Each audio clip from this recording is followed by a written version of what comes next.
Muy bien, estamos de vuelta y ya estamos en contacto con Alberto Annunziato de la Sociedad Lunar Argentina, miembro de la Sociedad Lunar Argentina y coordinador de la sección lunar de la Liga Iberoamericana de Astronomía. Buenas tardes, Alberto, un placer que estés en nuestro segmento astronómico. Buenas tardes, Jaime, también para mí es un gran placer, un saludo para todos los mendocinos. Bien, acá hay de todo, ¿eh? No vayas a pensar que solo mendocinos que nos escuchan, hay de todo. Ah, sí, bueno, es para todos, pero bueno, en particular para los mendocinos. Bien, bien, muy bien. Bueno, te vemos rodeado de libros por ahí, ¿no? Estás, pero no son libros de astronomía, ¿no? No, ojalá, ojalá, no tengo tanto de astronomía. Bueno, pero igual indican que sos una persona que lee mucho, eso está bueno. Y según sé, también escribís mucho, así que eso está bien también. O por lo menos los compro, digamos, después de leerlos ya es más difícil. No, pero tienen pinta de estar leídos, porque se los ve medio ajados, así, a menos que seas cliente de los de usados. Sí, son libros usados. Bueno, contanos un poquito entonces de esta Sociedad Lunar Argentina, que es una interesante iniciativa de digamos de personas que tienen que ver, por supuesto, con la aliada y otra gente, ¿no es así? Sí, surgió como una idea conjunta de acá de dos ciudades que están muy cerquita, Paraná y Santa Fe. Acá en Paraná éramos un pequeño club de astronomía, somos un pequeño club de astronomía, que le pusimos Sociedad Lunar Paranaense, acá en el departamento de Paraná, y en Santa Fe el Centro de Observadores del Espacio, que es una institución mucho más antigua y señera, y nos pusimos de acuerdo, nos pareció interesante tratar de aunar voluntades para, sobre todo, fomentar la observación amateur de la Luna, tratar de ir un poco más allá de la astrofotografía lunar, que es está bastante difundida, pero no tanto los aspectos relacionados con la observación lunar. Entonces nos pareció interesante armar una asociación particular para la observación lunar y también para la observación planetaria, pero sobre todo enfocado en la sociedad lunar. Aparte, el nombre Sociedad Lunar nos pareció bastante evocador, así que le pusimos por eso.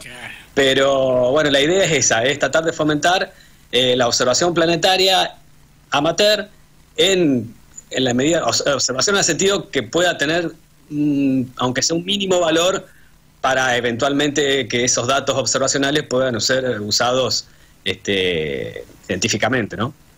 Bien. Y, a ver, y hasta el momento parece que están bastante exitosos, hay bastante observación, ¿no? Sí, tratamos de ser consecuentes, participamos en distintos programas, porque en general la astronomía amateur, en el sentido, digamos, el PROAM, ¿no?, del profesional y amateur, requiere siempre estar en contacto con otros astrónomos y reportar en asociaciones un poco más de mayor extensión. Por eso es que tratamos de crear para sumar observadores en la Argentina, y también reportamos nuestras observaciones a la ALPO, que es la Association of Lunar and Planetary Observers, que es una institución básicamente norteamericana, pero también con mucha entrada en los países europeos, precisamente de astronomía planetaria, ¿no? Y participamos en varios programas de ALPO, y también hace poco empezamos a tener algunos tiritos, digamos, de programas de observación propios. Bien. ¿Y cómo son esos programas? Contanos un poquito, sobre todo para el que no sabe qué es observar la Luna, digamos, ¿no?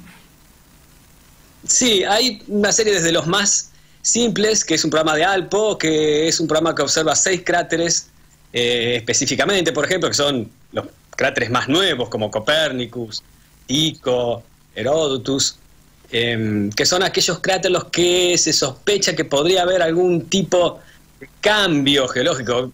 Todos sabemos que la Luna, en teoría, está casi muerta, digamos, ¿no? Pero al menos lo que es nadie disiente en que en cráteres nuevos todavía, por supuesto, en escalas de tiempo geológicas, podría haber, por ejemplo, deslizamientos de materiales en las paredes de los cráteres, algún que otro movimiento etcétera. Después, por ejemplo, dentro de la ALPO, donde colaboramos más asiduamente desde hace ya casi 5 años, es con un programa que se llama Detección de Cambios Geológicos Lunares, que lidia, digamos, con los conocidos fenómenos lunares transitorios. Los fenómenos lunares transitorios son todos aquellos aumentos de brillo o bien disminución de brillo transitorios que se darían en periodos de tiempo que no van más allá de 1 hora, supongamos. Están bastante discutidos. O sea, ya la misma existencia es un concepto teórico que se refiere a una serie de observaciones que se han ido dando desde el año 577 hasta la actualidad, de fenómenos luminosos en la Luna, de los cuales no se sabría con certeza, no se habría comprobado un mecanismo de producción. Y lo que hace este programa no es la búsqueda de fenómenos lunares transitorios en sí, que al ser transitorios son muy difíciles de buscar sistemáticamente, sino que lo que se hace es tratar de refinar la base de datos de los catálogos de fenómenos lunares transitorios que existen para observar en las mismas condiciones de iluminación, ¿no es cierto? La Luna va cambiando de iluminación a medida que pasa el mes, ¿no? A lo que sumaríamos los movimientos de libración, repetir esas observaciones, es decir, repetir las observaciones en iluminación y libración de las observaciones que se realizaron, lo cual se habrían detectado fenómenos lunares transitorios, para poder descartar de ese catálogo los reportes que no son sino reportes de astrónomos por ahí no tan conocedores de la Luna, o que son conocedores de la Luna, pero observan una iluminación, supongamos, que parece ser muy anormal, pero que al final, en el mismo momento, es decir, al mes siguiente, con las mismas condiciones de iluminación, que a lo mejor son condiciones que se dan nada más que media hora en el mes, ¿no? Se repite. Entonces lo que podría haber sido es que se hubiera reportado como una observación extraña, un fenómeno lunar transitorio, lo que en realidad eran las condiciones normales de la iluminación de la superficie lunar en ese momento específico del mes lunar. Entonces de a poco se va eliminando los reportes más dudosos, digamos, ¿no? Ese es un programa bastante interesante, se hace desde hace bastante tiempo. Uno tiene que observar el programa, que es un programa que también participa ALPO, la British Astronomical Association y una universidad de Gales, Aberystwyth. Lo que hace es proveer una base de datos, es decir, mes por mes, por cada ubicación geográfica se indica una serie de accidentes lunares que se tienen que observar en un día determinado, en un horario determinado, y luego uno reporta ya sea esa fotografía o una observación visual.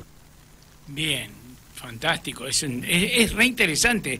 Y por supuesto que también estos TLP o digamos fenómenos lunares transitorios podrían ser ocasionados por meteoroides, ¿no? O sea, un meteoroide que golpea la Luna puede también dar un pequeño aumento de brillo.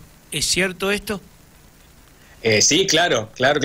Uno tiene que pensar que la astronomía cambia tan rápidamente que hace, digamos, 20 años se desconfiaba en la posibilidad de observar desde la Tierra impactos de meteoroides en la superficie de la Luna. Ahora se observan, no solamente se observan, se buscan y se observan, y hasta con telescopios no tan grandes, sino, por ejemplo, en el último o el anteúltimo eclipse de Luna, el eclipse de Luna de enero del 2020. Sí. 2019. No, de 2019, perdón, claro, si estamos en 2020. Uno de los impactos, se observó un impacto que también se observó visualmente. O sea que en realidad también, incluso visualmente, podríamos llegar a ver un impacto de meteoroide. Y a su vez, eso explicaría determinados reportes de flashes, digamos, en la Luna, ¿no? Claro. Pero también podrían originar dos tipos de fenómenos. Por ejemplo, un aumento de brillo no puntual, sino de toda una pequeña zona de la Luna, y viceversa, un oscurecimiento de una zona pequeña de la Luna alrededor del impacto. ¿Por qué? Porque el impacto levantaría la capa de polvo más superficial del regolito lunar, que es y ese polvo que se levanta y se mantiene en suspensión por un tiempo más prolongado que en la Tierra, ocasionaría, dependiendo de las circunstancias, digamos, del impacto, ¿no? Podría originar un oscurecimiento, porque el polvo oscurecería, no nos dejaría ver la superficie lunar debajo, digamos, que se encuentra debajo, o a su vez también podría, lo que es más extraño, podría generar un aumento de brillo, porque se ha comprobado que el polvo disperso, flotando, digamos, reflejaría más luz, generaría un aumento de brillo porque refleja más, digamos, sube el albedo de la superficie, de esa nube de polvo. Después esa nube de polvo se vuelve a sentar y el brillo baja, con lo cual tendríamos un aumento transitorio de brillo que explicaría una serie importante de fenómenos lunares transitorios reportados como brillos extensos. Claro. No, sí, perfectamente, claro. Como la Luna está geológicamente inactiva, el origen tendría que ser extralunar, digamos, ¿no?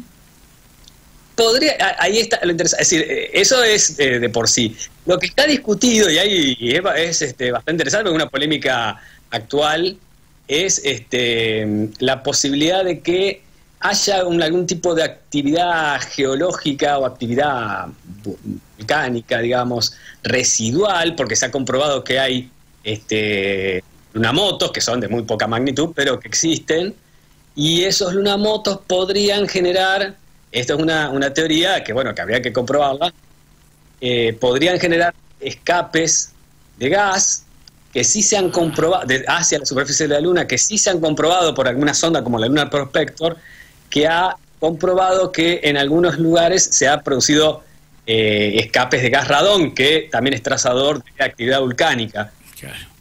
Y en ese caso habría un método digamos, una forma de producir esos aumentos de brillo endógenas, es decir, propias de la Luna, que sería esos escapes de gas se producen de manera medio explosiva, levantan la capa del regolito y se produce lo que decíamos nosotros, un aumento de brillo o un oscurecimiento, lo cual estaría también, es interesante porque de analizarse la base de datos de fenómenos lunares transitorios, por eso es tan necesario que la base de datos de fenómenos lunares transitorios esté limpia, digamos.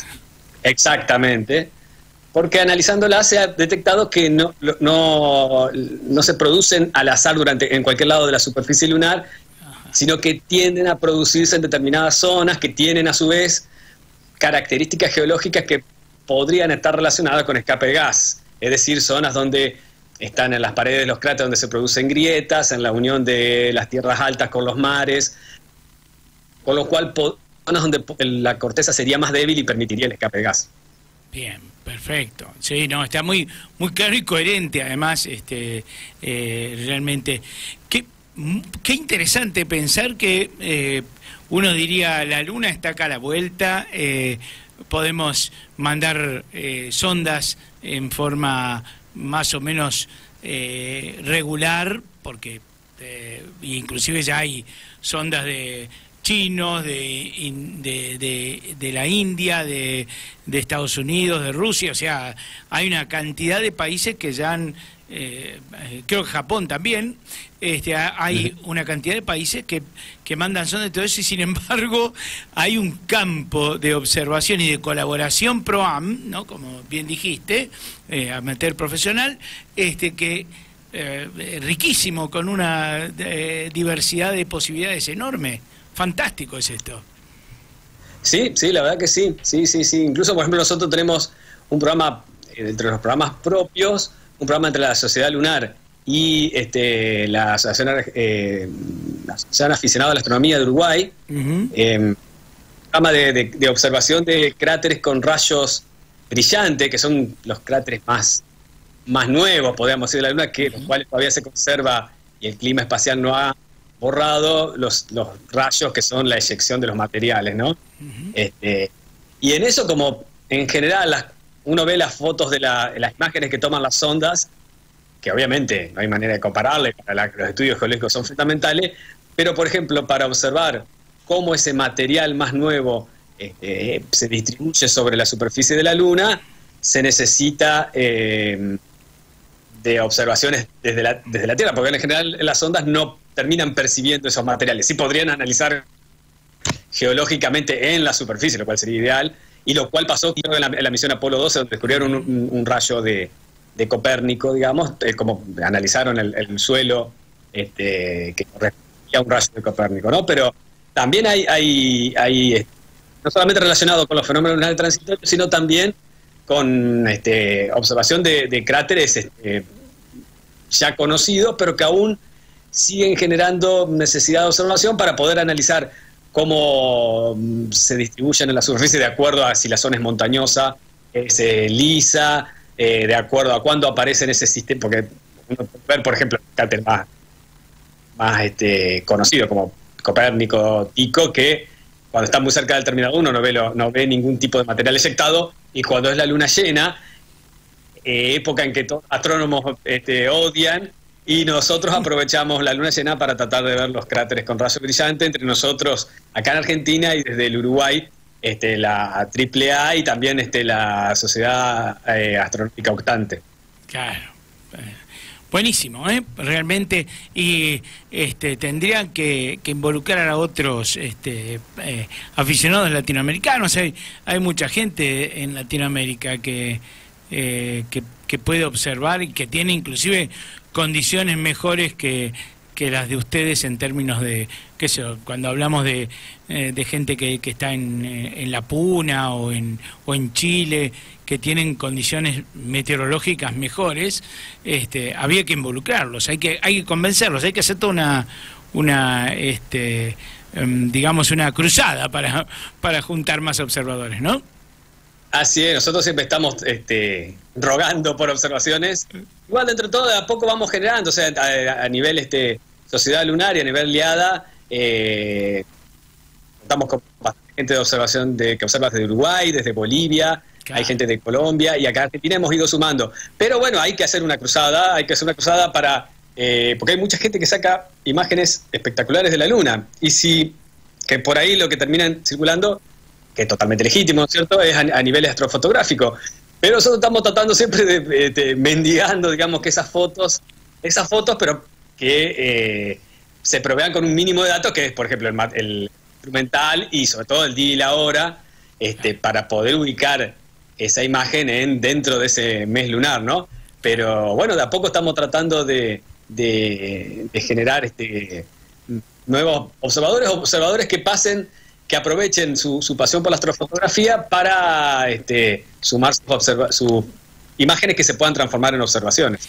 Te pregunto, creo que es un dato importante, las imágenes que tiene que contribuir la gente, ¿tienen que ser en formato, digamos, crudo o digamos las JPG sirven también? Yo creo que sirven, incluso sirven desde un dibujo, sirve. Las JPG obviamente sirven. También obviamente el formato RAW. En general las imágenes planetarias suelen hacerse con videos que después, ¿no es cierto?, se pasan por un programa para separar los frames, etcétera. Nosotros, acá dentro del grupo de observadores por ahí más comprometido, lo que hacemos es tratar de conservar los videos un tiempo para poder evacuar alguna consulta puntual cuando la reportamos, cuando surge una consulta acá entre nosotros, o incluso cuando reportamos a ALPO y a la British Astronomical Association, porque ellos, todas las imágenes pasan a formar parte de una base de datos muy grande, y a veces la comparación de las imágenes surge algún detalle, y lo primero que habría que descartar es que ese detalle no sea como se le dice, un artefacto, un producto artificial y del procesamiento, exacto. Entonces, o por ahí a lo mejor se necesita tratar la imagen de otra manera, es decir, qué sé yo, acentuar las zonas claras, supongamos, darle más contraste, y a lo mejor se podría sacar de ese mismo video otra imagen que fuera no tan bonita, supongamos, pero más precisa. Pero bueno, depende de la cámara. Es decir, las cámaras planetarias, cada video pesa bastante, y bueno, nosotros acá tenemos un protocolo de decir, a ver, guardamos por al menos 6 meses los videos, pero bueno, hay que empezar a descartarlos, pero... Claro. Por eso, sí, en realidad es lo más amplio posible, digamos, ojalá uno pudiera mandar, supongamos, en RAW y JPG, como por ejemplo yo me acuerdo cuando también hacíamos en algún momento, en otras épocas hacíamos observaciones comentarias y teníamos ese protocolo, ¿no? RAW y JPG. Pero es lo más amplio posible, ¿eh? Bien. Bueno, te agradecemos mucho este contacto y ya te vamos a estar llamando nuevamente, seguramente, Alberto, y bueno, te deseo lo mejor en este emprendimiento de lunar, porque está muy interesante. Así que muchísimas gracias, te mando un fuerte abrazo. Bueno, no, por favor, muchísimas gracias por pasar este buen rato con todos ustedes. Bueno, muy bien, acá estábamos hablando con Alberto Annunziato de la Sociedad Lunar Argentina y coordinador de la sección lunar de la Liga Iberoamericana de Astronomía. Muy bien, al regreso volveremos con las noticias.